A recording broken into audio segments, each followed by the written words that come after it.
It was a natural disaster that led to one of the worst nuclear accidents in history. Nearly 16,000 people lost their lives and more than 2,000 remain missing from a historic earthquake and tsunami that triggered a meltdown at Japan's Fukushima Daiichi nuclear power plant in 2011. We had a couple of viewers contact us about that disaster.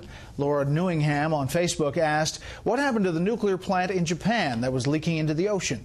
While Richard Surface from Virginia Beach emailed us over a report that the Fukushima plant is releasing 770,000 tons of radioactive water into the Pacific Ocean. Well, just today, a plant operator said contaminated water may have leaked from the damaged reactors after it was discovered water gauges showed erroneous settings. Tokyo Electric Power Company says groundwater samples show no increase in radioactivity, but it is investigating. That's today. As for what else is happening at Fukushima, some answers in tonight's edition of our series, Whatever Happened to 3/11/11, a quiet March afternoon disrupted by the largest earthquake to ever hit Japan. The sheer terror for the Japanese only intensified as the 9-point magnitude quake sparked a massive tsunami, cutting power to the Fukushima Daiichi nuclear power plant, leading to the world's worst nuclear disaster since Chernobyl. Japan says radiation inside one of its nuclear plants is 1,000 times its normal level. The plant has reportedly lost control. We followed the developments day after day that month as emergency crews worked feverishly to try to contain the damage to the nuclear plant and beyond. The Japanese Prime Minister says it's a catastrophe unseen since the end of World War II. An explosion and fire inside a damaged nuclear facility. The news out of Japan continues to be mostly bad. It's one of the worst case scenarios that's been bandied about. Emergency workers are feverishly trying to cool down overheating fuel rods. Authorities raised the crisis from a level 4 to a level 5. Nearly 200,000 residents were evacuated from the area around the Fukushima Daiichi plant as radioactive material escaped into the air.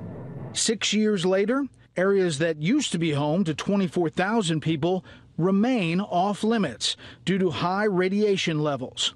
Other areas in the so-called no-go zone have seen their evacuation orders lifted, but those who can come back have been slow to return. The infrastructure is slow to come back. So, for example, the gas stations are not open, the food stores aren't there. A lot of their friends might have moved away permanently and found other locations. Cleanup at the site of the Fukushima Daiichi plant is also ongoing. An advisor to the president of the Tokyo Electric Power Company, known as TEPCO, says it will take 30 to 40 years to complete. It's a Herculean job. It's going to take them decades to basically dig the fuel out. They have to develop advanced robots because the radiation inside the buildings is so high that humans can't go in there. So it's going to take time. One of the biggest projects, one not visible, is an underground wall of frozen soil about 100 feet deep and a mile long around the site, acting as a dam to block running groundwater from entering the buildings and picking up radiation. It's certainly helping, but it's not a silver bullet to solve all the problems. It is reducing the flow into the building, and there's been about a 70% reduction in flow. But it's not completely sealed yet. They're in the last section, which was about 20 feet long, that's being frozen now. Above ground, more than 1,000 tanks are filled with contaminated water from the reactors.